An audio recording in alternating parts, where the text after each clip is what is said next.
Welcome, ladies and gentlemen, to the InfoWars Nightly News. I'm your host, Aaron Dykes. Today is Wednesday, August 29th, 2012. Tonight on the InfoWars Nightly News, Aaron Dykes speaks with activist Derek Rose about his recent run-in with the TSA in Tampa. Plus, MeR1.com's Kalen Ackerman talks about his anti-globalist artwork. Then, the exploitation of Hurricane Isaac, all in the name of expanding the police state. All that and more coming up on the InfoWars Nightly News.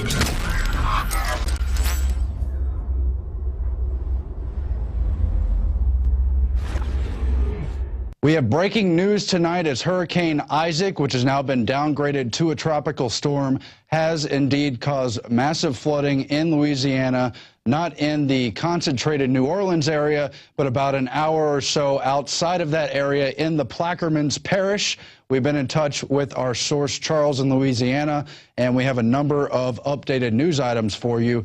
They are planning to evacuate the area, and we've been told that the 8-foot levee has definitely been overwhelmed by water, and our reports from Charles in Louisiana indicate the levee itself may have broken, and furthermore, the authorities are considering breaching the levee on purpose to try to divert the water and end the flooding that is going on in that area. Now, apparently, this levee was never improved after Hurricane Katrina because it was so far outside of the main New Orleans area, thus it never got the improvements, but it is certainly taking a serious blow now. Now, our source in New Orleans, in the New Orleans area, that is still in the midst of that hurricane/tropical storm. That's going to be ongoing for another 18 to 24 hours. So we're going to get further updates from Charles in Louisiana if he still has phone service. They had difficulty getting that phone service earlier. They've been trying to reach our office and give us details about the dusk curfew that has been set, not only in the Plaquemines Parish area, not only in New Orleans, but all the way up to the Baton Rouge area, which is well north into the heart of Louisiana, and basically all the areas in between. And police in particular have been emphasizing in their media reports that they're going to keep law and order. Now, we know what happened last time. There was gun confiscation, even in the areas that weren't flooded, and we really hope that's not what they have in mind again.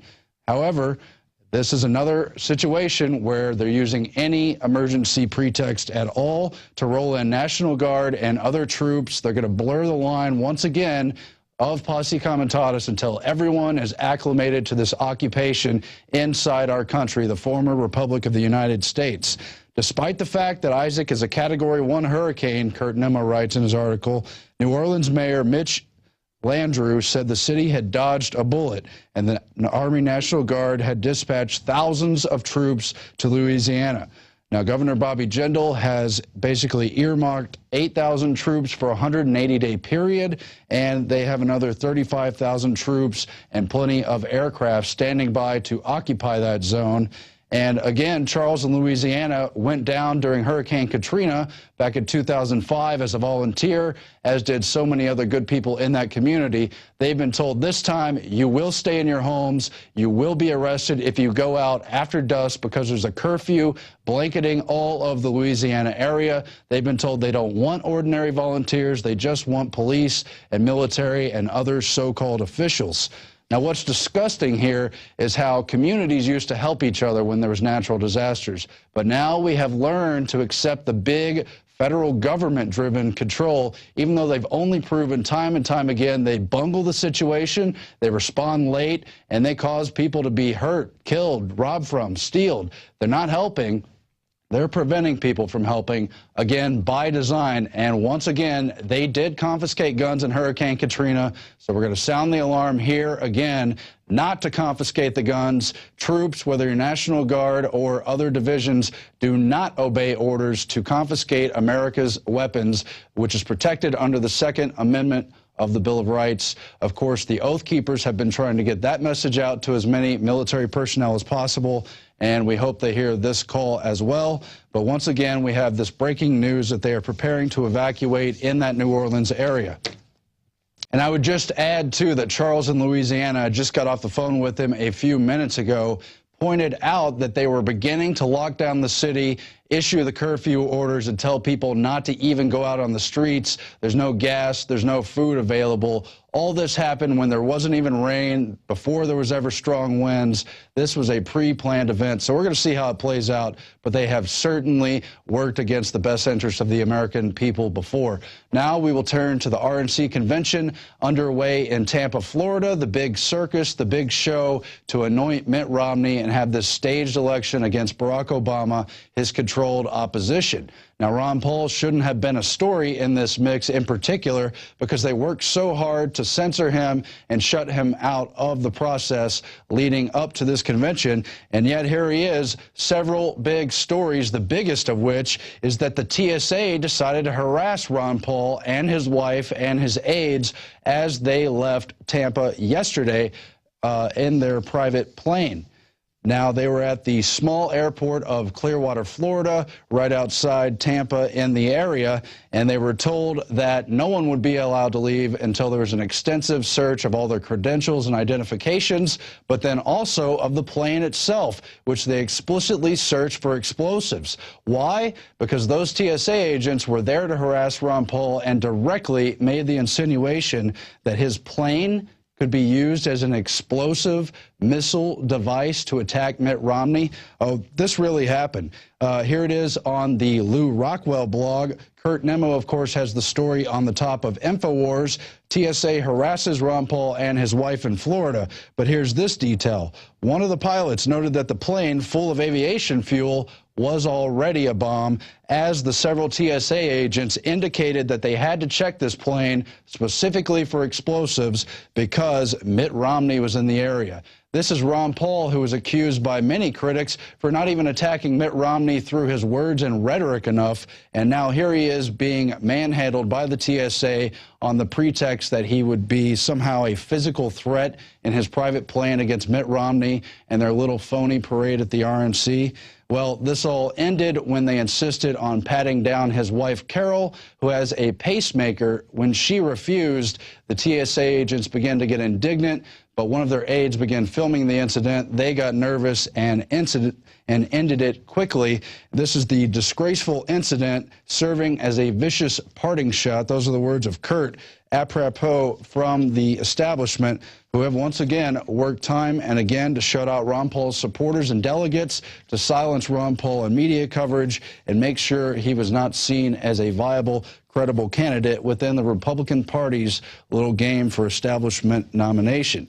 Then again, on the convention floor yesterday, a hot mic caught further evidence of the establishment's ongoing efforts to censor Ron Paul. Paul Joseph Watson's story, Hot Mic catches Republican praising censorship of Ron Paul. And it was during the roll call at the convention yesterday, the attendee was caught on a hot mic praising the fact that they had done a good job in blacking out Ron Paul when the mic apparently accidentally cut out the listing of Ron Paul's delegates after Mitt Romney's. Those delegates were reread and entered into the official record, but the point being you had key officials who were nearby microphones or directly on microphones being part of that cover-up openly. The quote was, "Well done. Whoever controlled the microphone did a great job."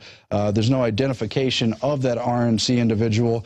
Again, this is the same RNC establishment, Republican Party, GOP establishment, who told us that if Ron Paul even won the Iowa caucus, it would ruin Iowa's reputation and hurt the Republican Party. That was all just to try to tell people you're not allowed to choose Ron Paul. Of course, he later won those delegates, but we're getting to the delegate situation as well as they rewrote those rules. But first, let's take a look at the actual video of them praising the fact that Ron Paul's name had been censored out on the floor microphone. 3 votes for Ron. Okay. Well done. Whoever controlled the microphone did a great job. Could I please have the state of Georgia repeat your vote count? Yes, you can, Madam Secretary. 72 delegate votes for Mitt Romney. We have 3 for Ron Paul and 1 undecided. oh, whoever controlled this sham of an election sure did a good job. Well, they had a lot of hands making light work in that effort. Now, you can imagine how much work must have gone on behind the scenes to make sure that all the threats from Ron Paul delegates of making a stink, of making their voices heard, of trying to nominate him from the floor wouldn't happen, so Romney could have this graceful parade celebrating the general election larger sham. Now, part of that was the changing of the GOP rules. Joe Wolverton at New American has the story. RNC disenfranchises Paul delegates, rigs the rules to nominate Romney, and so they've changed some of their technical memorandum rules, which disbarred a number of Ron Paul's delegates, even though he had nowhere near the number at this point in time to get the delegation. In particular, 10 of Maine's 24 delegates were locked out of the process. You recall some of the shenanigans that went on with the Maine vote as well, I'm sure, and they were thus prevented from voting for Ron Paul from the floor. In protest, those Maine delegates walked out of the Tampa Bay Times Forum, leaving them, in essence, to just play their predetermined winner game. And you can imagine that happens. And this is, once again, reason why political parties were always warned about by our founding fathers. They're not part of our constitutional process. They're not part of American laws. They make their own internal rules, so it's no surprise to see them rigging the game so that Romney can look like the clear winner with no real competition. Now, on the other hand, there's been a big influence from the grassroots people, from the constitutional voices. The system has heard that message. They've locked you out of the official dog and pony show, but we're still affecting the national debate, not only through Ron Paul, but through hundreds and hundreds of important issues. So just keep up your work at a local level. I don't think we're going to get the answer through the national presidential election political process anyway. In other news, a congressman has called for more research into the safety of airport X-ray scanners, of the naked body scanners, over the radiation issue. It's the Long Island Congressman Steve Israel, and he has indeed made his voice heard. He says, I have a high regard for the TSA, but I also know when government says, trust us, and we don't have to open this up to more scrutiny, that's exactly when you should open it up to more scrutiny. That's what he told WCBS 880 Long Island Bureau Chief, and went on to make other comments. Certainly, this is a good move. I don't know about praising TSA as being otherwise upstanding. They're pretty much full of scandal from bottom to top. They should start firing from the top, including the Homeland Security Big Sis chief in the umbrella organization over it. But at least it's good that they're going to be looking into these body scanners. They've already had cancer clusters where they first installed the body scanners at Boston Logan. A number of those TSA employees are being hurt and harmed. And as much as this is harmful to not only our civil liberties, but the actual lives and bodies of frequent travelers, you got to imagine this probably affects TSA workers who are there 8 hours a day and have to go through that security as well, even more. But look at this Orwellian point in time we've reached. Yes, we need to focus on the body scanners, but he says we do have an obligation to make sure that our security is safe and that people know it's safe. That's what Rep. Israel said in his comments today. But how Orwellian is that? Not only Benjamin Franklin's prescient advice that giving up essential liberty for the guise of security will not bring you security. Now the security itself must also be safe. So we have to have safety and security for the security that's supposed to keep us safe from the terrorists. Really, really strange moment we're at. I hope we can all just reflect on how paradoxical and nonsensical it is to keep our security safe now. At any rate, we will turn now to our quote of the day, because we're facing such a police state presence in our country. We're being occupied. Our Constitution's trampled upon. So are the people. Well, have they warned about this? Yes. People saw this coming. One of them was General Douglas MacArthur, the famous American hero, and he wrote, quote, I'm concerned for the security of our great nation, not so much because of the threat from without, but because of the insidious forces working from within.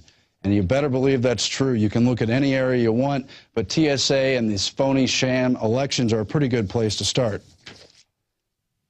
Furthermore, we have an update from the Marine who was kidnapped over his Facebook post talking about things like Bilderberg and 9/11 truth and how he was concerned about the destruction of the Constitution and the executive orders going on.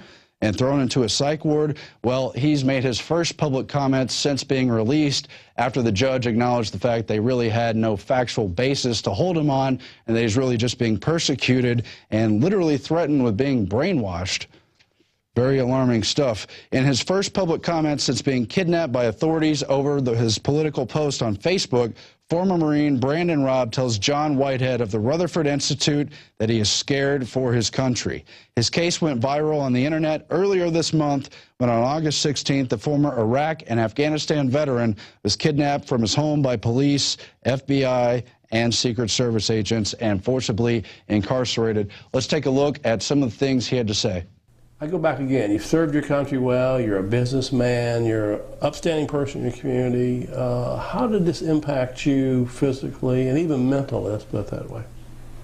Well, being put in a facility like that. You know, I'm pretty tough, so I roll with the punches. But it made me scared for my country.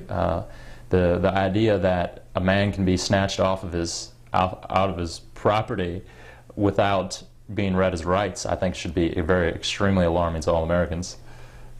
Well, you know, as we found out in this case, there are 20,000 of these civil commitments in Virginia alone, hundreds of thousands across the United States where people are being picked up.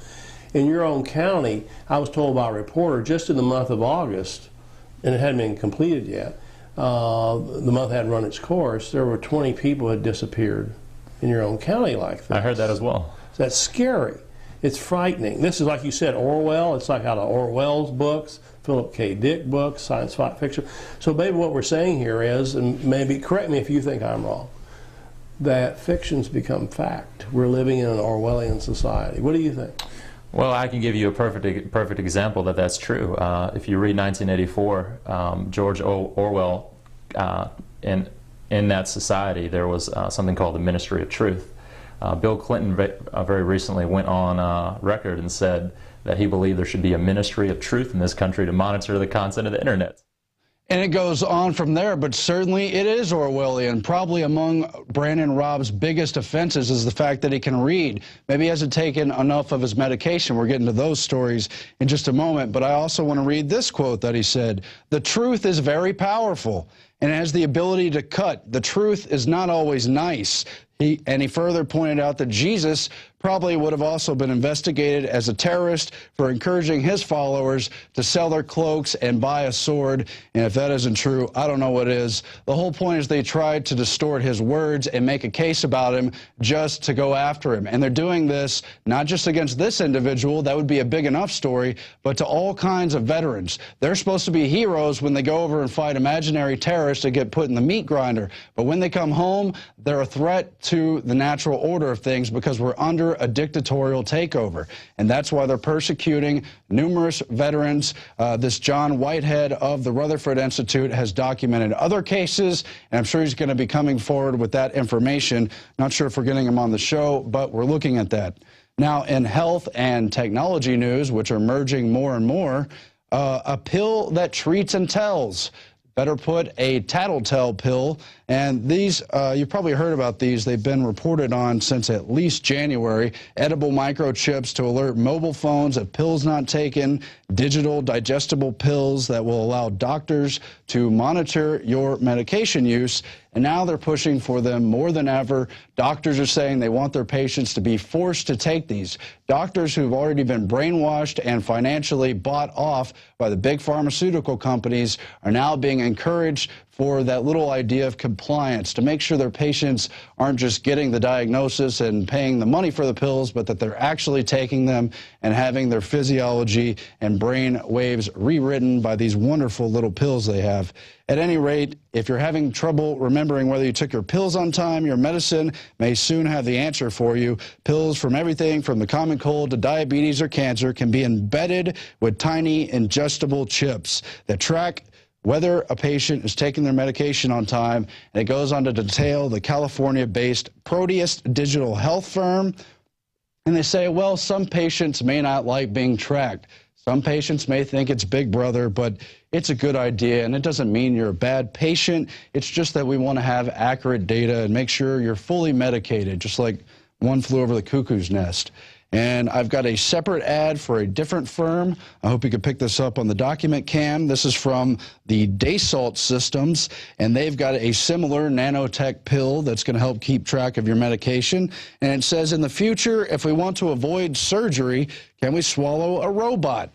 And this, again, is stuff that Ray Kurzweil and others talked about, where nanobots are going to be injected into our body.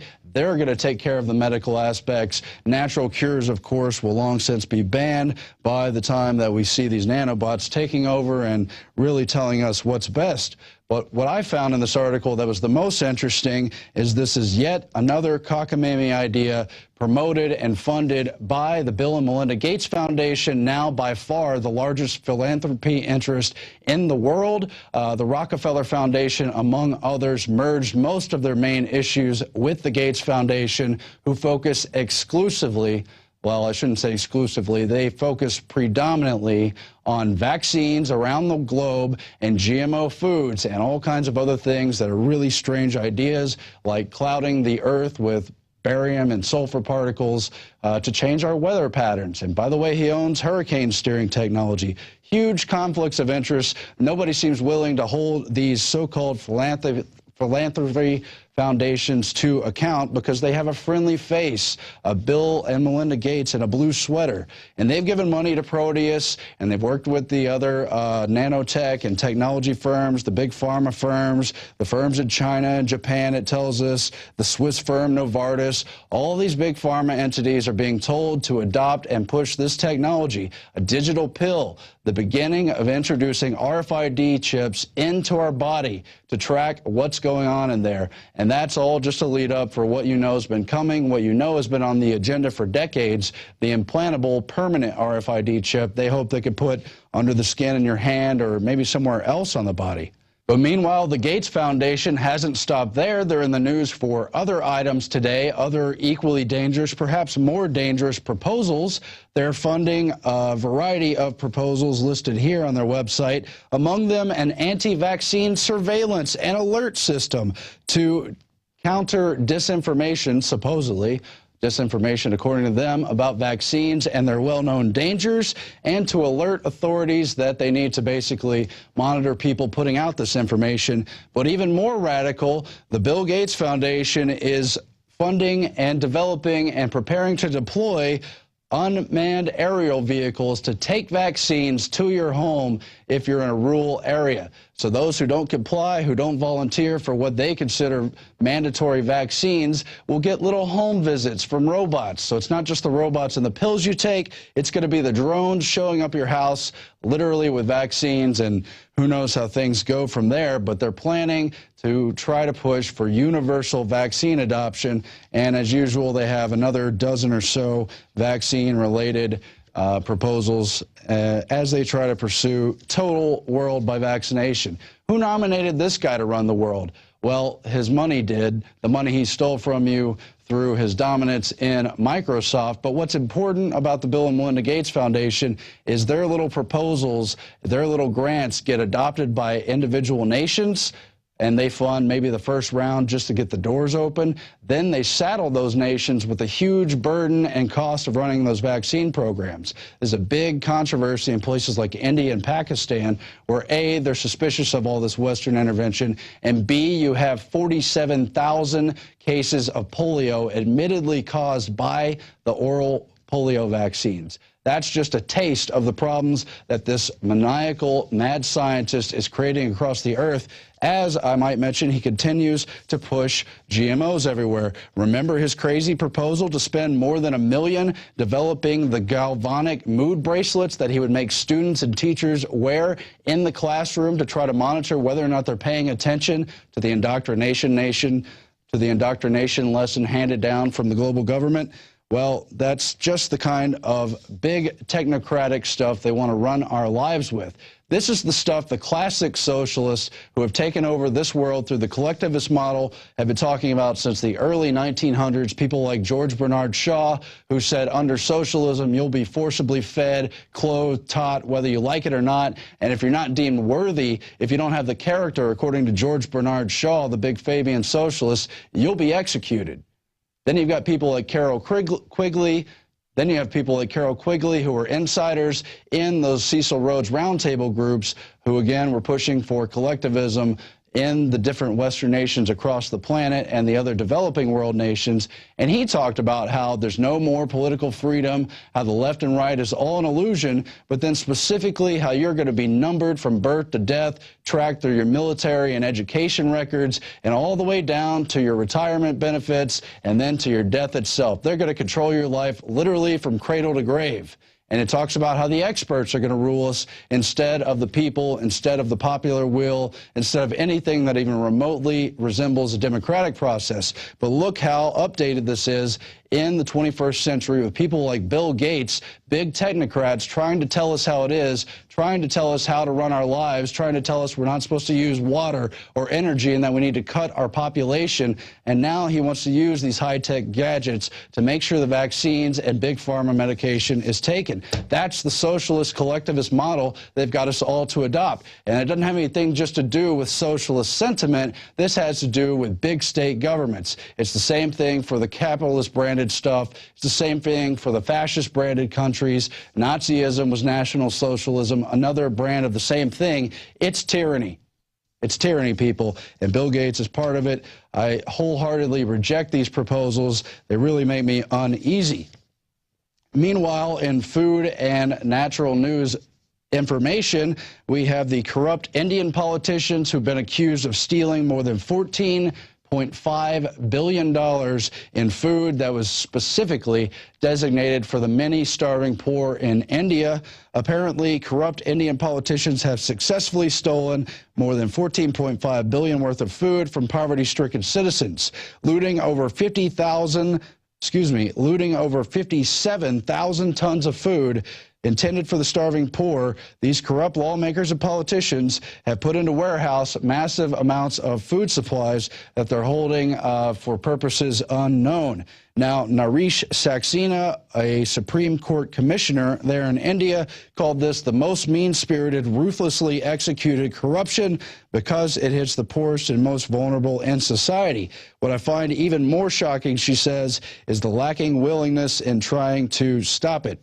And all this warehousing of food, controlling of the food supply, not only is it part of totally historical tyranny, just as we saw in places like the French Revolution, just been reading about that, that's why it's on my mind, but this is at a time where we have a drought.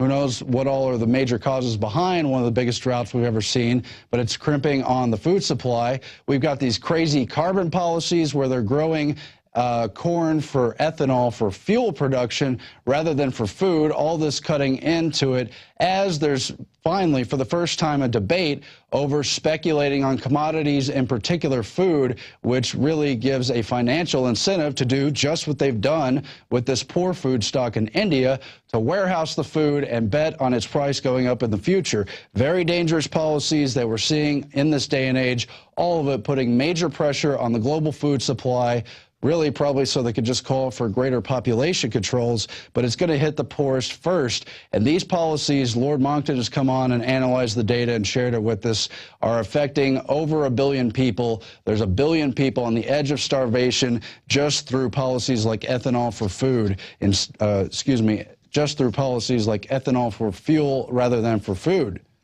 Now, on the GMO food front, we have the headline in Natural News: doctors and farmers find that eliminating GMOs prevents disease. Sounds like a no-brainer, but a lot of people don't know this. We need to make sure we're educating people, particularly those in lower income brackets who have a financial incentive not to pay for the costlier foods, to seek out whatever's cheaply available, where those processed foods that are ready to go at the biggest supermarkets contain some of the most dangerous foods. Now, in the most recent years, more and more doctors have started warning their patients to avoid genetically modified foods, and the results are paying off. It cites Jeffrey Smith, probably the leading expert in GMOs, by the way, who's telling us that thousands of doctors have reported the elimination of disease when patients simply cut their intake of genetically modified foods from their diets. It's an elimination of things like immune disorders, arthritis, diarrhea, irritable bowel syndrome, allergies, skin problems, general pain, migraines, restless leg syndrome, and on and on and on. and you can get these results pretty quickly if you just cut the genetically modified foods from your diet. There's something going on there. They don't work well with the body. The body isn't used to recognizing these things, even if in theory they provide some benefit. In reality, they're hurting people. And again, we see the same evidence, not from doctors who deal with humans, but from farmers raising their livestock. As you know, in many places around the world, livestock, whether it be pigs, cows, horses, sheep, have been dying in mass, having spontaneous abortions, having other health issues because they're eating the genetically modified food commodities. Now, the elimination of disease by dropping genetically modified foods has been found in farmers, as I mentioned. Jeffrey Smith points out a Danish farmer who switched to non-GMO soy for his 450 pigs and their offspring. Within 2 days, only 2 days of cutting this diet, the animals' diarrhea problems virtually disappeared, and furthermore, during the following year, after taking them simply off of the GMO foods, the deaths that he had seen in his population of pigs from ulcers and bloating and other complications had vanished. He had up to 36 pigs from his larger 450 or so pigs dying from these kind of complications, but a simple change in the diet changed all that. Now, that should be suggestible to those of you who haven't began avoiding GMOs. I've tried to cut it out completely from my diet, and I'm going to continue to do so, but we need to, once again, warn others. Now, we turn back to the Tampa Convention and the TSA, who've embedded themselves there, of course, in the name of security. But as we mentioned previously, we have to keep our security safe as well. So that's what the Federal Protective Service goons from Homeland Security for, apparently. Now, the Houston Freethinkers are a local citizen journalist group based here in Texas. They traveled to Tampa to cover the issues, and they saw TSA doing bag checks of journalists, people coming to attend the convention, etc., and began filming it. That's when they were confronted on the street by these black-shirted Federal Protective Service goons, who, of course, operate under the guise of Homeland Security. You've seen these people pop up in places like Occupy protests. I think the city was in Portland, Oregon, but they've been seen all across the country doing police work from a federal jurisdiction in a local area. What's that all about? Well, I'm sure this has been declared a national security special event for the Tampa RNC convention, so naturally the TSA must descend. And it's just crazy. They threatened them with arrest, told them they'd hold them for 72 hours without them being accused of any crime, simply for not providing identification when requested. And with more on that story, we turn now to Derek Bros and other members of the Houston Freethinkers. They are there on scene in Tampa, Florida, at all the ongoings outside of the RNC. Thanks for joining us, Derek. Hey, thanks for having us on, Aaron. And I see also Micah there, another member of the Houston Freethinkers. And I don't know this guy, but there's a lot of people doing good work in the Houston Freethinkers group. But tell us what happened on the scene, how you guys were filming, and the incident that occurred with the Homeland Security police, law enforcement officials, whatever you want to call them. Yeah, so it was this Monday, which was officially the first day of the RNC. But there was no, action going around there. We went there. We've been here to document all the marches from the Resist RNC group, which includes a lot of Occupy groups from around the country. We've been here to document that action and to cover the police state and any action we can get from within the RNC. Monday, there was a pretty quiet day after some marches, so we decided to go just do our own searching. And the entire city, even away from the Tampa Bay Times Forum where the RNC is being held, has giant metal perimeter fencing, throughout around the county courthouse and different, points of interest that they're trying to protect. There's high security everywhere. There's National Guard, there's sheriffs. We've seen Secret Service. And so we were out just doing some filming. We happened to be walking past a Greyhound station, and we saw a sign on the front door that said TSA screening notice. And we started videotaping from there, live streaming, open the doors and see 3 or 4 TSA agents working with the local cops, and it looked like one even federal officer. And that's all on the video. And as we were doing that, Micah noticed a DHS car parked just down the block on the corner, and the guy inside had rolled his window down, and apparently Micah witnessed him. Yeah, he basically just, pulled out his phone and videoed us, and I just said, hey, he's videoing us, and didn't think it was any big deal. And we just continued to document, I guess you could call it the police state, and getting the information out, and that's when everything kind of Yeah, so we decided to go get closer and take a look. As you guys can see in the video, we go there, and all we did was cross from one side of the street to the other. The side that we crossed on where the car was, the sidewalk was blocked by their giant fence, so we just walked along the side of the fence. We passed by the car, and as you can see in the video, we took pictures of the license plate, and that's when the other two cars pulled up and kept us there and started demanding papers from us. And so you've got, quote, federal protective officers under the larger Homeland Security umbrella parading as federal police. What kind of jurisdictional issue is that, first of all? Well, we were unsure what to do with this whole incident. Back in Houston, we're pretty adamant, as you guys have seen on our videos before, about not identifying ourselves. These officers are not showing identification, but telling them who we are. And we tried to do our usual procedure with that, and again, in the video, the guy says, I don't want to hear anything from you. I just want you to show me something. And I didn't even have ID on me. I just happened to have my birth certificate with me. And I guess if I hadn't even had that, then we would be going to lockup for 72 hours, because they said there's a law that requires you to identify yourself to the federal government. And we haven't been able to confirm whether that's true or not. But, we are essentially just pressured and forced into that. Generally speaking, though, that's a color of law issue. Go ahead, Micah. Yeah, we're just saying we were coerced into giving our identification. We said we didn't want to, that we wouldn't fail to identify ourselves, but that wasn't satisfied. It's amazing, though. You've got the TSA invading not only Tampa, Florida during the RNC, but bus and train stations all across the country. They've begun working their way into sports events. They've told us they're coming to shopping malls, but you're not supposed to question that. You're not supposed to film it as that, but the perception is that filming it is the crime now, or that protesting the RNC is somehow the illegitimate action, not these manufactured parties that have hijacked our countries, not these G20 globalist events trying to impose outside jurisdiction over our constitutional republic. None of that is supposed to be seen as illegitimate. It's supposed to be the fact you're there to protest, the fact you're there to film.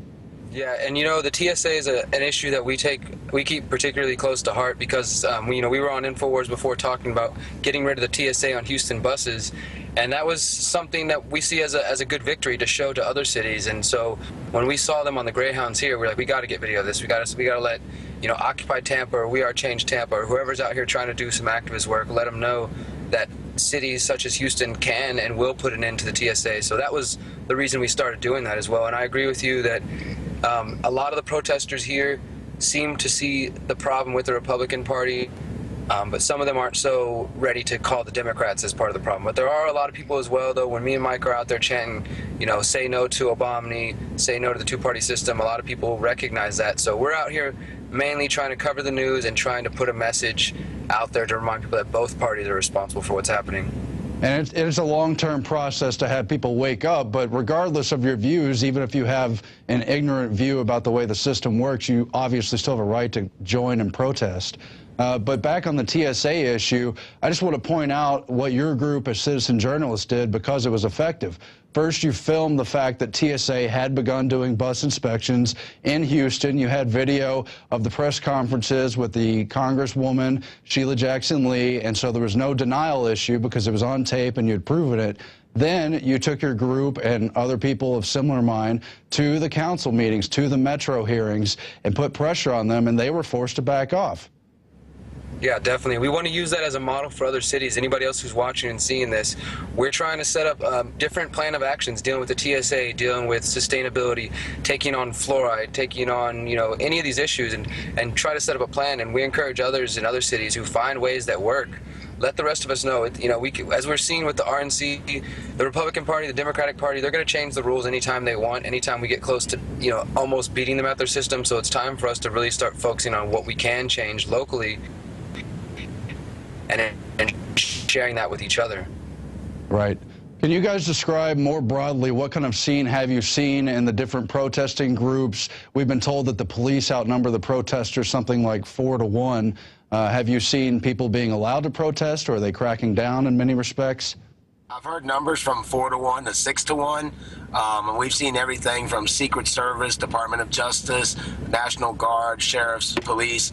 I think for the most part, the local sheriffs and police have been generally friendly. They have come in the Turtles to come between, I guess, one protest we saw, or counter protest to Westboro. They came in between the people that were counter-protesting Westboro Baptist Church and basically sandwiched themselves between the two.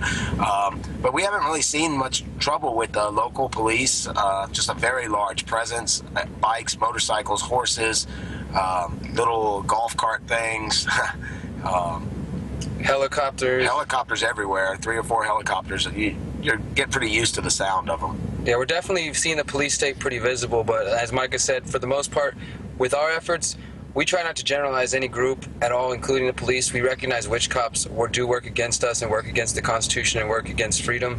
So we're going up to the cops and saying, thank you guys. We know you would never turn on the American people. We know you guys would never hurt your own people and never defy the Constitution. And at the very least, trying to get them to think about maybe possible orders that they have received, and we've got some pretty positive response so far. Other than being hassled by the federal government and the DHS, I think that the cops here are just generally trying to keep things calm. And to be honest, the presence is much, much smaller than it was in 2008, and I think a lot smaller than the organizers planned, because we interviewed some of the organizers earlier, and they were, I'd say that they're happy with the feel of the thing, but as far as numbers, it's kind of disappointing. Right. And that message about police is important to get out. We do know a lot of police either are constitutional or want to be if they're allowed to follow the orders they're supposed to follow. The problem is a whole nother cadre of police are being indoctrinated on these color of law ways, on top of the problem with TSA and other new entities that really there's not even established practices going on. Yeah, exactly. They're running wild, and that's why it's important for us to reach out to the officers, because we still do have a chance. Some of these people that take up positions of law may already be indoctrinated, and some of them even get into those positions so they can exercise that power. But there are others who generally get into the military or police because they want to help, and we need to reach out to those people, because if everybody who's paying attention to what's going on, not only here at the RNC, but the police state being built up and the talk of false flags and the elections coming up, we really need to speak up to more unity rather than division. Well, just add any other details you've seen on the ground there in Tampa, or what you think about where the electoral process is going in terms of the larger awakening. Are people in general across the country waking up? And then let us know where we can find your work, too. Well, I'll say a little piece and let Micah say his mind. I really think, as far as I'm concerned, this is all necessary. A lot of people who support Ron Paul support freedom, and even those who like the ideas of Ron Paul but chose to stay out of the political process, we're witnessing the collapse of the Republican Party by their own doing. And we can speculate on whether they're doing this on purpose or not to push us towards a bigger plan. But what I'm seeing is that we have people out here on the ground, people who already know the political system's messed up, and others though who are finally saying, you know what is the point if they're just going to change the rules? And that's where we want to step in as activists and as community builders and say, like, this is important. These things are happening. But show them a way, an alternative that we can do this, that our communities can start building and start working together rather than focusing on electoral politics or the presidency to save us. Because I think that if anything, as far as elections are going to matter, it's going to be on the local level. So we're going to work harder back in Houston to put people in positions that represent freedom, and also working on building alternatives to the system itself. Sure. Certainly, I think alternatives to the system are the strongest things we can do economically, personally, education-wise. In addition to that, I do think more and more people are growing to see the similarities between the two-party system, or between the two parties, and recognize that you got to choose principle over party, that there's good people in both parties, and then there's good people that aren't in either party. The other thing I'd say is anytime we bother to get up off the couch and act, something happens. We meet new friends, we find another way to work, someone gives us a tool that we can use in our work, new people come along that help it to work better. And I just like anyone that's frustrated with anything out there that wants to work for a better day to realize that part of it, that when you do something, things happen. All right, well, thanks for joining us, guys. Keep us posted on any new developments. But, of course, you could find the Houston Freethinkers at their website, HoustonFreethinkers.com. They're doing a lot of good work in a lot of different areas with all kinds of different issues. So it's a good place to stay in touch with. Thanks for joining us, and we'll speak to you in the future. And Derek Bros and the other guys in Houston have also been doing work at fluoridefreehouston.org. I wanted to let you know about that website as well. We'll be back after this with an interview from street artist Mir One. Stay tuned.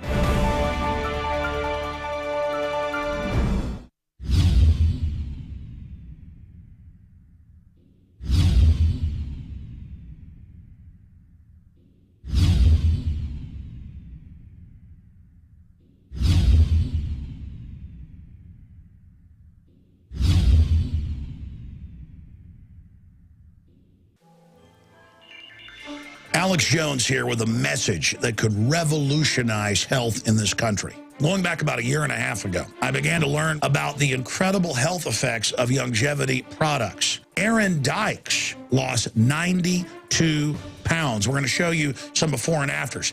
Aaron, break down what happened, your story. I've worked really hard with diet and exercise to try to lose weight, but I just didn't get the results. It just didn't happen. Then I saw what you were doing with InfoWarsTeam.com.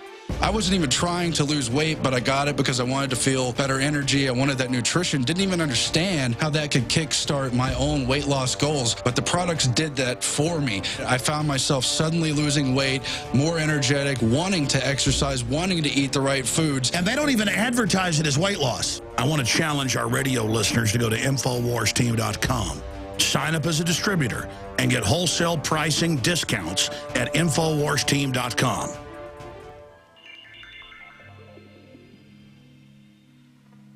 Alex Jones here with a very important announcement for truth seekers. We've carried a lot of amazing films and books over the years on the online video bookstore at InfoWars.com. And out of all the titles we've carried, one stands out because it is just so chillingly convincing. And that's Dreams from My Real Father by Joel Gilbert, available at InfoWars.com. This film exposes the fraud that Obama is like nothing I've seen. If you want to know who Obama's real daddy is, this is the film for you. Don't forget, your purchase supports our broadcast and our growing media network. You'll also find at InfoWarsShop.com, None Dare Call It Conspiracy by Gary Allen, the book that woke me up. We're also carrying Behind the Green Mask, UN Agenda 21 by Rosa Corey. This book is coffin nails to the globalist takeover. The Greater Good, the most professional and up-to-date film I've ever seen exposing the scourge that is vaccines. These titles and a lot more are all available at InfoWarsShop.com. Alex Jones here with a message to fellow freedom lovers. The prognosis for the entire planetary economic system runs from bad to worse. The globalist model is to shut down societies and starve patriots out until they acquiesce to the global takeover. That's why we've assembled the most vital and important preparedness items at InfoWarsShop.com. These are items that I did research on, that I personally use. We've got the Life Straw, so you can turn fetid water into safe water anywhere you go. The K-Tor hand crank generator to charge up key equipment during power outages or out in the field. Strategic Relocation, 3rd edition by Joel Scalzo. When Disaster Strikes by Matthew Stein. ThyroSafe, used by Homeland Security to protect yourself during any radiological event. Hand crank shortwave AM/FM radios. Everything that we've researched and found to be the best is available at InfoWarsShop.com, and your purchase makes our InfoWar possible. We're getting prepared. Are you? InfoWarsShop.com. Sick of the globalist eugenicist control freaks adding poison to your water and laughing as you get sick and die? Start purifying your water with ProPure. My friends, I've done a lot of research, and the best gravity filter out there, bar none, is ProPure, and it's available discounted at InfoWars.com. Its filters are silver impregnated to prevent bacterial growth. There's no priming required. It's NSF 42 certified. Optional fluoride filters can reduce fluoride up to 95%. Easy to set up and use. Doesn't require electricity. Purify water from lakes, streams, ponds, and wells. This filter system leaves in beneficial minerals, which is key. Save money by not buying bottled water and avoid BPA that leaches from the plastic. ProPure is the best gravity-fed filter out there. It's what my family uses. InfoWars.com already has the lowest price on ProPure. But if you add the promo code WATER at checkout, you get an additional 10% off at InfoWars.com. You can also call to order 888-253-3139. We are back on the InfoWars Nightly News, and we're joined now by Kalen Ackerman, better known by his street artist moniker, Mir One. He's been a graffiti artist since at least 1986 and has been known by names including the Michelangelo of graffiti. He has his pulse on the culture, and as you're going to see from a lot of his artwork, he's politically awake as well. We're going to hear from him what he thinks about a lot of current events and where art and culture and our entire society is headed. Joining us now is Mir One. Thanks for joining us. Thank you. What's up? Well, first of all, what is your take? We have an election coming up. Society is in many ways turned against the establishment. There's a lot of alternative news information, a lot of alternative culture that has taken root through the internet, through the streets. Give us your overall breakdown on where we are at this point in time. I guess I'm highly frustrated and upset with the whole system of, you know, puppeting choices. I feel like voting at this point, other than just holding on to our rights to vote, is useless. I would hate to see that right taken away, but the options we're given with the ability to vote, we're just placating ourselves. It's really it's a broken system, and you know, I feel like whoever you put in charge, whoever you replace the last idiot with, it's just more idiots trying to represent idiocy, and you know, it's a broken system. You know, we need to fix the system before we worry about the representative. Right, and so, but I'm interested in fixing the system through our alternative systems and spreading a message in a new way, and that's what we're dealing with, the technology. But I'm getting a little ahead of myself. Tell us about how you woke up, how you got involved in art, and some of the major projects you've been involved in. Well, I've been, I guess as far as art goes, my mother was an artist. I was raised by her from, you know, single parent upbringing in Los Angeles here, and so I was highly influenced by her. And we both, I had a lot of political discourse in my little family, once a week talking about the news, talking about economy and stuff like that, and watch my mom and uncle and grandmother get into bickering fights over this stuff, get very passionate over it. And it's been part of my dialogue since a little kid.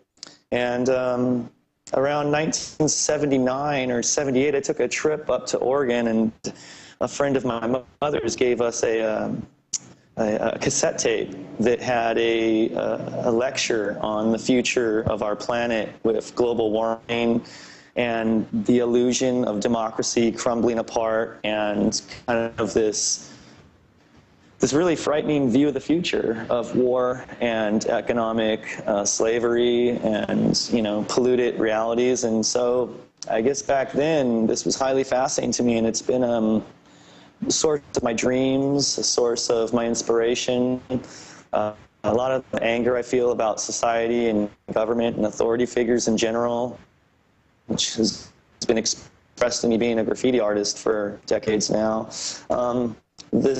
This has been a big source of energy for me to pull from so that I can express myself, you know.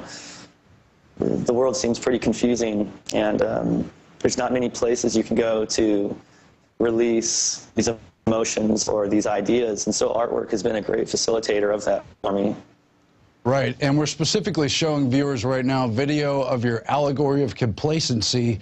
Among other elements, it includes a big pyramid with an all-seeing eye, a very familiar theme to our listeners.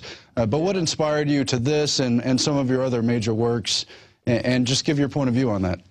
Yeah, I guess traveling around the world and looking at money has always been really interesting to me. And the most interesting piece of money in the world to me still to this day is the $1 bill from the United States. It's a very frightening type of noir, strange, dark, mysterious piece of paper. Never really understood it as a child, and I was always fascinated in understanding the iconography, especially on the back side with the Great Seal and some of the symbology that's embedded into the number systems that are represented in the eagle, or, you know, the all-seeing eye, the Great Seal. These are powerful mythological iconographies, and I've been really interested in understanding what do they mean, how they have an effect on us.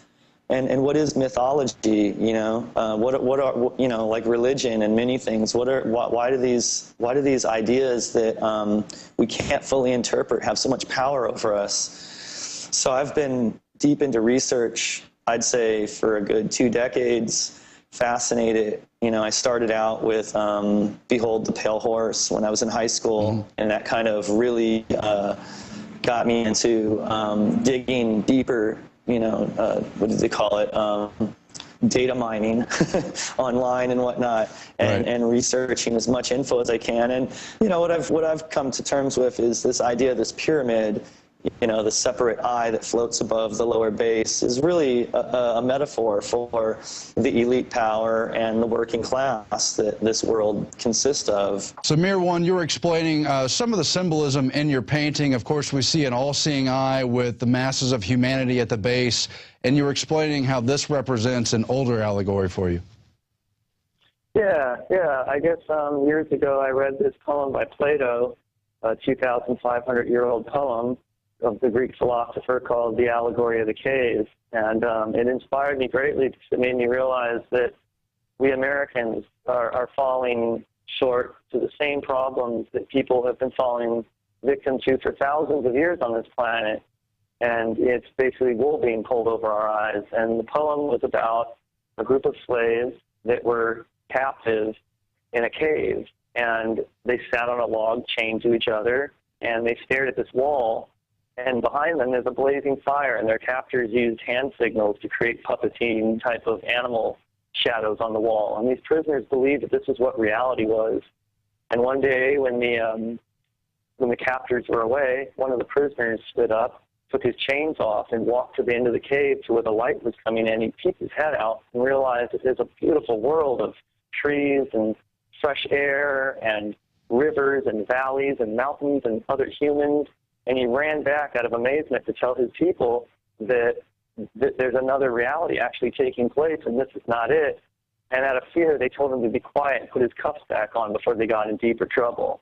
And it just, it reminds me of the way we allow the nightly news and the newspapers and our institutions and our educational systems to corral us into thinking certain ways with religion and everything else that kind of tints our vision of what's really going on around here. So, you know, my mural, I guess, is a beacon for those who are looking for a way out. They're looking for an alternative way of interpreting reality. Right. I mean, that's profoundly on point because you were talking about the symbolism. It's been seen in secret societies for hundreds, thousands of years, really, going back to the old Egypt systems. And there's kind of one meaning on the surface for the public who are under this limited paradigm, a controlled perception.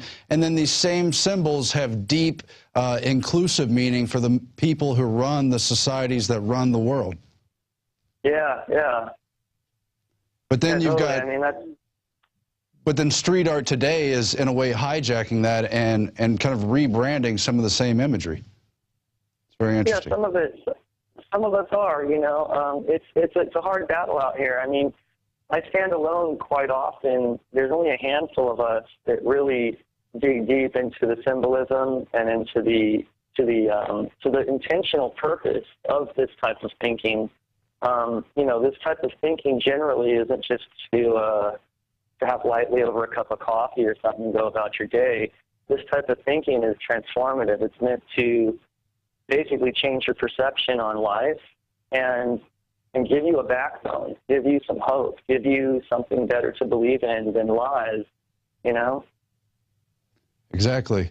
Well, you know, hip-hop culture in general and street art has gotten, you know, the term street cred lends itself to those kind of artistry, the idea that it comes from the people, but at the same time, through the record companies and the controlled corporate media, we see a hijacking of all that and kind of a narrowing of those messages. I mean, could you talk about the impact of that kind of art over the past several decades and why it appeals so much to the general population and ways that it's been controlled? Yeah, well, I mean, just for me in general, as a teenager, it was appealing to me because it put me in the driver's seat in life. I wasn't sitting on the back of a ride any longer being taken around and chauffeured around by reality. I was making the decisions to go out and vandalize public space because public space was dissatisfactory to me. You know, I'm a taxpayer, I'm a citizen, I'm a human being. I belong to this place just as much as everyone else does, but I have no access to anything. I'm shut off. I am basically just a number that pays revenue continuously.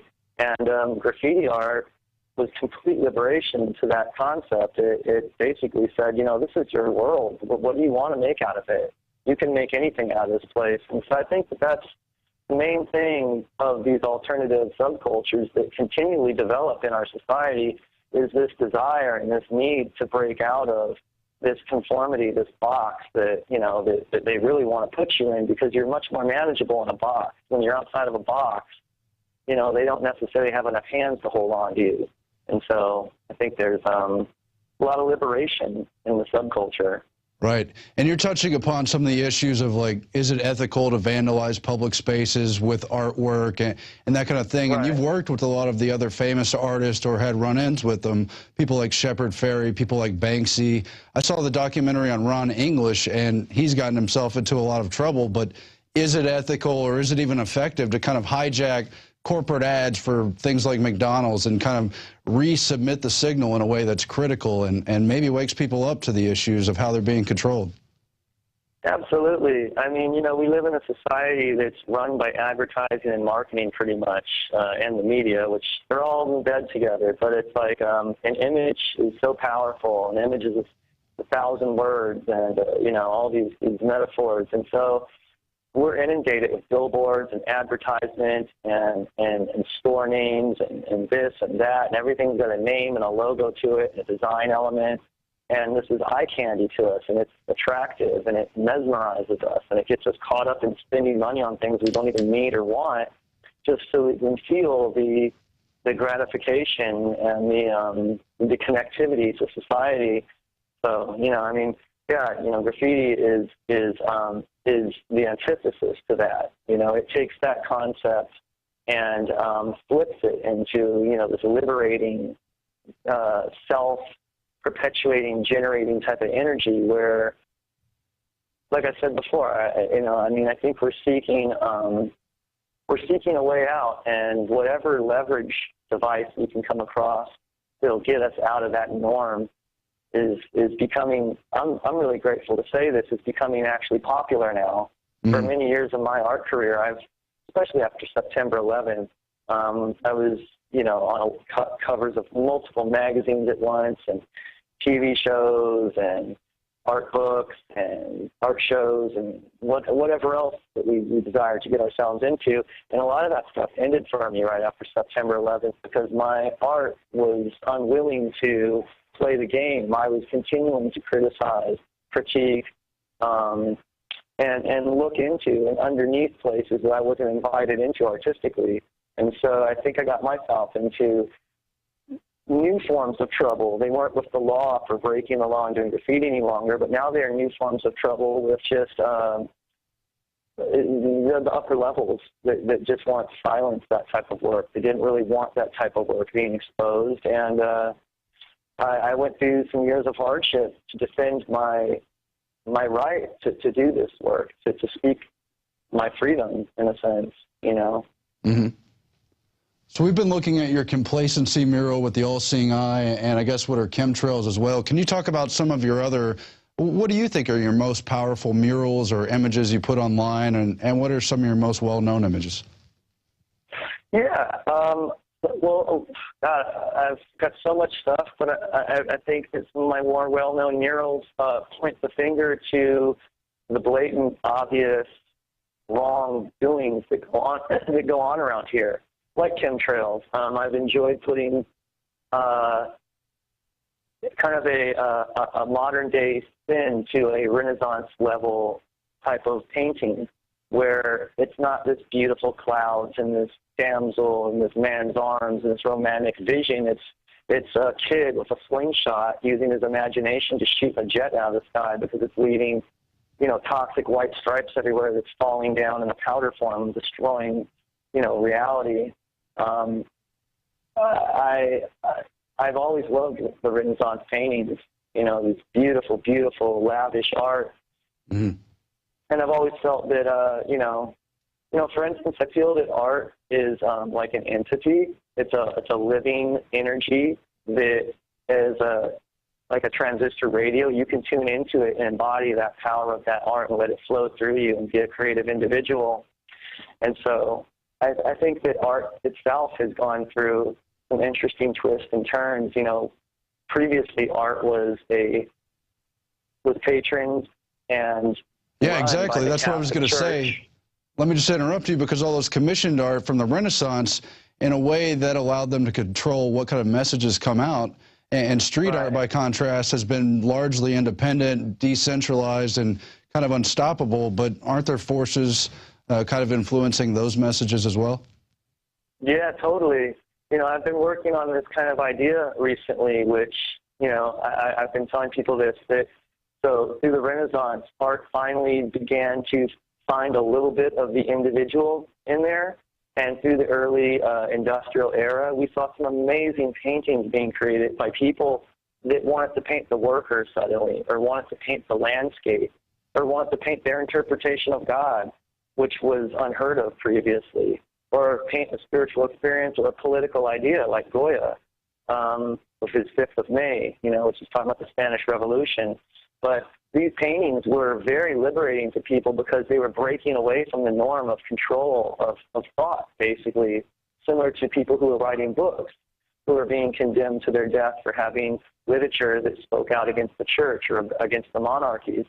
And so, you know, art became so free that the bourgeois figured out that they wanted to take it back again. I feel that art became so boring by the 1970s through commercialization and replication and just marketing and advertising, that it had to break away from the aristocrats and become graffiti. It had to become illegal. It had to take itself to the streets and give itself back to kids and teenagers and people that were poor that didn't have access to art because it was locked up in the museums. And what we see now is the commercialization and the reassociation of the advertising, marketing cartels, you know, kind of feasting on graffiti art now. I got to say, you know, street art and graffiti art is very popular globally, and the majority of it no longer speaks to the poor or the alternative or masses of people in the sense of liberating them from the Illuminati or, you know, the control systems that go on around here and stuff. It's just interesting. It's just an analogy that I've been coming up with lately. And, well, I think Shepard Fairey's an interesting example of that. He famously did the Obey mural with Andre the Giant, a real tongue-in-cheek kind of anti-establishment message, and hundreds of other famous murals that ended up on streets all across the country and later the world. And then, but in 2008, we saw Shepard Fairey's artwork used for the famous Obama image, which at least I view in many ways as an artificial movement to support someone who really was part of the establishment all along. How do you see that in terms of Shepard Fairey as an example of street art being hijacked? Well, you know, he's a very wealthy artist. He's made millions of dollars. And I'm sure that he, as a businessman, is more concerned with, you know, generating the money and keeping his business up every month than being a radical or a revolutionary or even a true artist. I think that true artists are not really caught up in the money machine. If you're caught up in the money machine, and we all are, we all have rent to pay, we all have to buy our food, we all got to put a roof over our head and whatnot, but there are exceptions of how far you get in bed with these concepts and ideas. And I mean, I've struggled very hard to keep my message true and critical, and I take a lot of heat for it. And you know, I don't want to throw any badness on anyone out there. I respect what everyone does, but yeah, I'm definitely not trying to do some Obama art. Very critical of Obama. I believed in him. I voted for him. I voted for him for two reasons. One, because he was a black man, and I want to see some change socially go down in our country. But two, he was a stand-up human that stood tall and spoke loud and proud and interesting and intellectual. And I thought, you know, this is a good man. I'm going to put my 2 cents with him. And he's completely let me down. He's done absolutely nothing. I consider him a puppet failure. And, you know, it's really woken me up to the fact that it almost doesn't matter who I vote for. I'm not going to be satisfied because the system has a gun to their head. And, you know, these people aren't going to do anything different than the left man. Well, that's very true, which is why, I mean, how can people who are awakened on any level, whether they're artists or just people finding information on the internet, whatever it is they're involved in, how can we take that energy and keep it outside of that limited two-party system, outside of the same old establishment that's only serving the same interests we've seen in a concentrated way for the past 100 years, but more broadly throughout the power of all of history? I think that people need to not fear the idea of change so much. And I'm not talking about change of Obama's type of change. I'm talking about serious political change where it is no longer a two-party system. And I don't even want a three-party system. I think we need to broaden that out way broader. You know, I think that there's a lot of changes that we could apply here. Change is applied on us all the time, but we never ask for real change. You know, we're constantly looking to medium it out and make it normal again. And that type of thinking has gotten really old. You know, I think that we have to demand for more options. And as long as we're stuck in this materialistic, monetary, capitalistic society, we have to start demanding what we want to spend our money on. And we have to, you know, we can make a lot of change just with our money alone. I mean, if corporations want to rule and be considered people too and have voting power, well, then we need to take our money and cause these corporations to start providing the goods and services that we desire, that serve us as human beings and not as complacent people to just get more of the same. That's one idea. Well, I agree with you in general. I also think, you know, a large centralized system, even if it's giving us the goods we want, we have to diffuse that power, take it back to local levels and other levels too, to kind of reinstate a balance of power. But where do you see the larger awakening going? Well, I think that it's already taking place. I just think that there's so much co-option that's collaborating with the evolution of our thought process. It's really hard to decipher through and see what's real and what isn't. You know, like the Middle East, the whole uprise that's taking place over there over the past few years, it's hard to tell whether that's being induced by the CIA or by MI5 or KGB or whoever it might be. It's hard to tell if it's just over oil and we're trying to prevent China from having access to Africa or the Middle East oil. It's so hard to tell what's what, but we do need more people to rise up. And it's not, I've come to a point where it's not about a violent revolution anymore even. It's really just about people just shifting their focus and no longer buying into what we don't want. I mean, maybe we will have a violent revolution one day, but until that happens, I think there's a lot of things we could be trying to do. And we got to stop allowing the system to put blocks in front of us, like electric vehicles or cleaner water filtration systems or solar power or wind generation. Like, these ideas get so much heat and so much resistance. And we know this stuff is good for us. And then they tell us some BS of why we can't have it, and we just put up with that. And I think that there's a lot of, you know, when George Bush won the first time, I was shocked that nobody stood up and had a major shutdown of society. You know, we got lied to. We continue to get lied to, but we continuously allow them to lie to us. And I'm dying to see people get out their jobs, get out their daily schedule, walk out in the street and stop taking it. I mean, I think everyone wants that, desires that. My mother always wished that so much, you know. But the Occupy movement is pretty interesting. It's pretty beautiful to see that happen. And it's just frustrating to see how it all falls apart and how people end up going back to their normal ways of thinking and being. And I think that comes from the programming, you know, and it's like, it's really important to look into deeper subject matter and to depthen one's own views on stuff and stop expecting the media to just deliver what we need to know. You know, it's like I'm getting my daily report on how I should behave. And that's got to end.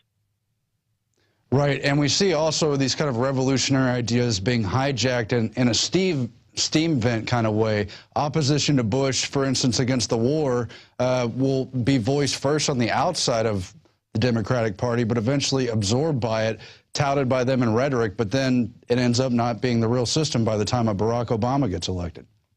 Yeah, really perplexing, you know. And I mean, it makes me angry, and I'm just curious if anyone else out there is angry because, you know, it's just I'm just baffled by it, you know. I didn't choose, or I don't think my mother chose to have a child. I don't think my father chose to have a child to grow up like any of us. None of our parents chose for us to grow up into a polluted, screwed up, politically confused reality. It doesn't make sense.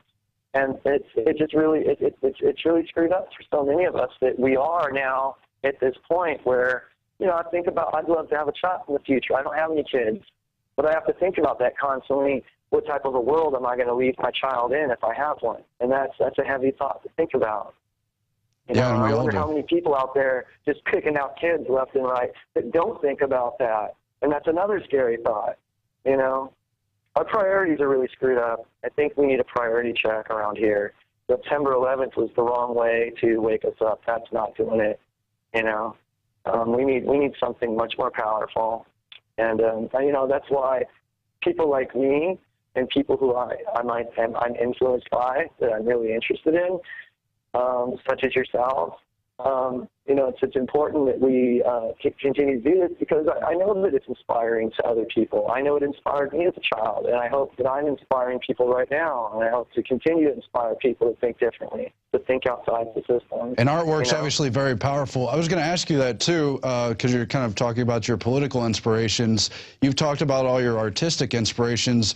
How has Alex Jones and other alternative voices, those who are branded conspiracy theorists, for instance, how have they affected you personally, but how also do you see them changing our cultural discussions, and which direction is that going? Well, yeah, man, I mean, it is a huge influence to me. Like I said, I started off with Behold the Pale Horse, and I just moved on from there from book to book to you know, now the internet is so great. It's amazing to see that the whole world can access this information now. When I was a little kid, this information came to you on a cassette tape from some very strange people that were very paranoid and didn't want anyone to know that they gave it to you. Or it came from a book, and it was like a leather-bound book that no one wanted to read. And so if you read it, everyone thought you were weird. And, you know, it just goes down the system like that of how this information has been really hard to seek and find out. And now with the internet, it's amazing to see that everything from Richard Hoagland to Zachariah Sitchin to, you know, ancient technology to secret societies and, you know, just general technology and how technology manipulates our thinking and our general living conditions. It's amazing that we have this access now. And it's a beautiful thing to see that so many of my peers are now hip to these ideas, and it's not old news, it's not weird news, it's not like unbelievable. There's a great deal of people that really know that this is what's happening, and they're woken to it. And you know, that's one of the most positive things I can say going on right now is the mass awakening of people looking towards alternatives finally. You know. And I think with the internet, we have really a limited window to kind of solidify that we want this information outside of your limited controlled system. And I think that's the message we need to think about, how to make sure this information is permanently in the broader sector of public thought so we can work more towards what is the truth and what kind of solutions we really want to see. Yeah, I'd say for the past 20 years, a lot of my friends and peers recognize me as a political artist, as a radical, as a rebel in a sense. And I guess my rebellion type of work that I put out has at times caused people to be like, oh, there goes Mir again, or oh, you're still on that stuff.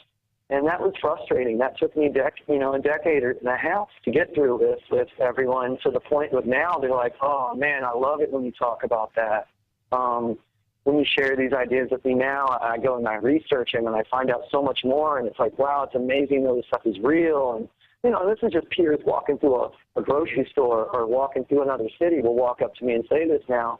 And it makes me feel really great. You know, it's a great feeling to know that we actually can think this way finally, that we're not crazy, that we're not going to, you know, go to jail or be assassinated for thinking this way or be punished, you know, or lose.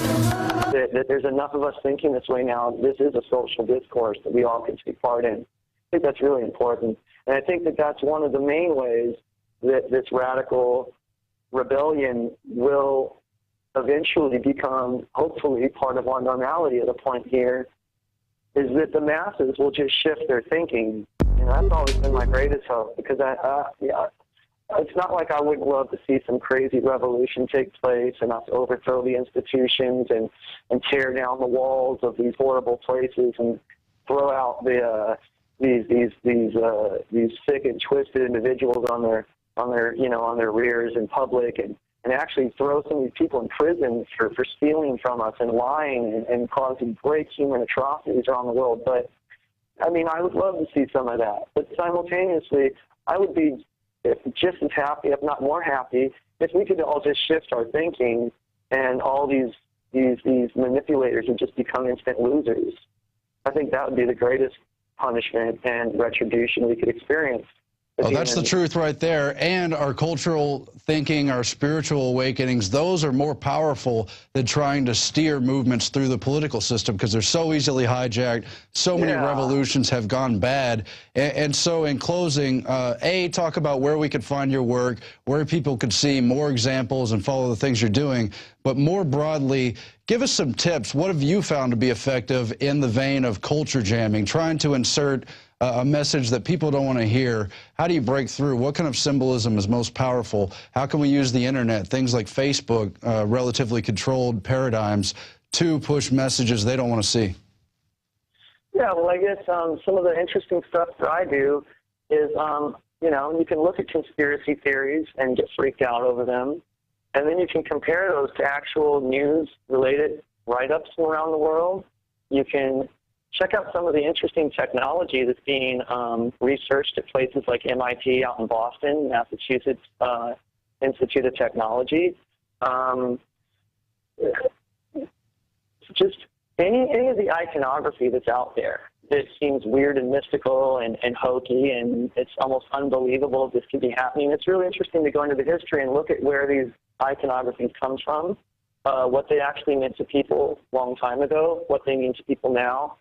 And why are they still used? I mean, if these things are meaningless and they're just imagery and it's just old-timer stuff, then why are we still using this stuff now? Mm-hmm. I think that more than telling people what something is, I like to inspire people to do the work themselves and have their own revelations unfold. But there is plenty of access out there to basically review any of what we're talking about here online. And I guess you can find more of my work on my website, which is www.mir1.com. I'm on Facebook, Mir1. I'm also on Twitter. And just for people watching, that's spelled M-E-A-R and then the spelled out number 1. You can check me out at www.mearone.com. That's mir1.com. I'm also Mir1 on Facebook and Twitter. You can follow me there. I want to give a big shout-out to Vapors Unite and Don Mega for posting me on InfoWars website originally. And tomorrow night at 9 p.m., KCET will be broadcasting the Brit Week Battle LA with myself, Mir1, Man, Inky, and Ein from England. And just a big special thanks to Candace and Vastalia at Brit Week and T4C for putting it all together. Well, we appreciate having you on, Mir1. Again, you can find his artwork at mir1.com. I know a lot of older listeners may be wondering, why are we showing kind of this street art, hip-hop culture thing? Well, people really respond to this today. It's part of the larger debate about what is language, what are these symbols, where do they come from, who defines what they mean, and it's not all the same stuff. You'll see some really uninspiring garbage messages, but you also see a lot of conscious people using this kind of street art mentality to try to get out a message. That's why we have Mir1 on. It's very interesting. I'm sure you've seen a lot of the artwork here in the video, but do go check out his website because it's fascinating stuff. It has deep meaning, much of it, and we appreciate him being on. Don't forget planetinfowars.com. That's where you can do your own independent messaging. You could put your artwork up there. You could do videos analyzing the symbols you see in the media and a whole lot more. Don't forget to support us, too, at prisonplanet.tv. That's all for tonight's InfoWars Nightly News. Thanks for watching. I'm Aaron Dykes.